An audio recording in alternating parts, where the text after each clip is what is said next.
TRS నాయకులు గారు ఇంకా శేఖర్ గారు టీఆర్ఎస్ నాయకులు కార్యకర్తలు ప్రెసిడెంట్ మీడియా అందరికీ నమస్కారం. కేతనపల్లి మున్సిపాలిటీలో బీఆర్ఎస్ సిపిఐ కలిసి పోటీ చేశాం.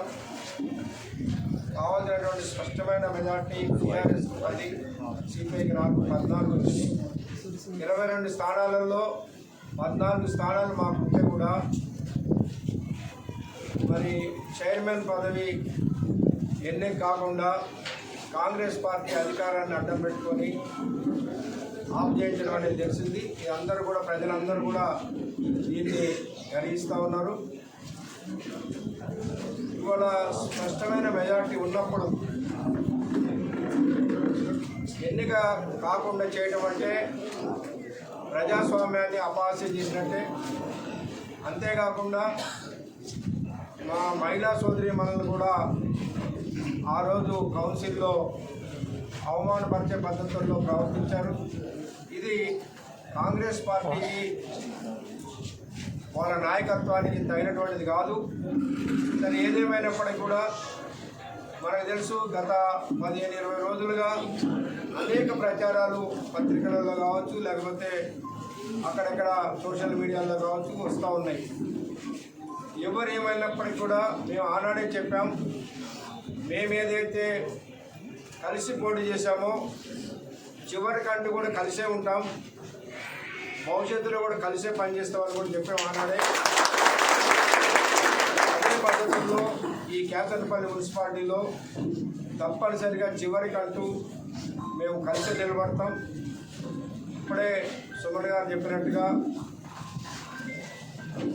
చైర్మన్, వైస్ చైర్మన్, కోఆప్షన్ సభ్యులు కూడా మా 2 పార్టీలకే ఉంటాయి.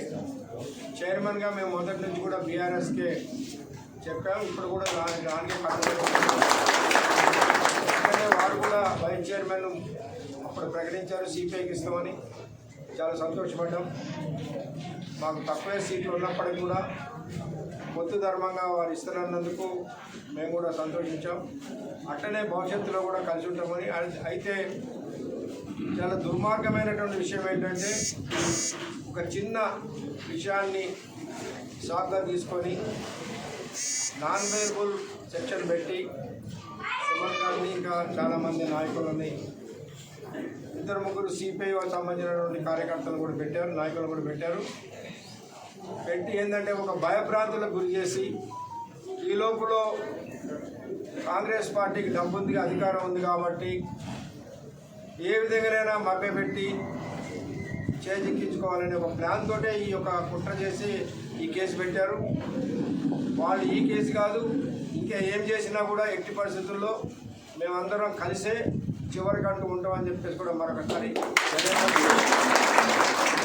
గారు మరి ఇప్పుడు జైలుకు పోయి మన ప్రజల సమస్యలపైనే జైలుకు పోయారు. వారు ఎవరైతే మన రాష్ట్రంలో కావచ్చు, మన దేశంలో అన్యాయంగా ఇట్లాంటి కేసుల్లో ఇరికించబడతారో, జైలుకు పోతారో వారికి మంచి భవిష్యత్తు ప్రజలు ఇస్తారు. ఆచరణలో అనేక సార్లు చూసాం. ఇప్పుడు కూడా ఈ కేసు వారి భవిష్యత్తుకి బాగా ఉపయోగపడుతుందని చెప్పేసి వారు ఏదైతే సరే 15 రోజులు 16 రోజులు జైల్లో కష్టపడతారు, కష్టం ఉండొచ్చు, కానీ ప్రజల కొరకు వారు జైలుకు పోయారు కాబట్టి మన దేశంలో అలాంటి కేసుల్లో ఎవరినైతే విధించబడతారో వారికి భవిష్యత్తు బాగా ఉంటుందని చెప్పేసి అట్లా ఇప్పుడు కాంగ్రెస్ పార్టీ తాను తీసుకున్న గోతులో తానే పడ్డదనేది వాస్తవంగా అర్థమవుతూ ఉంది.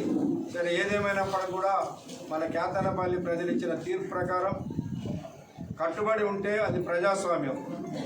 దానికి కట్టుబడకుండా దాన్ని అపహాస్యం చేస్తే మాత్రం వారికి భవిష్యత్తు ఉండదనేది తెలియపడుతుంది.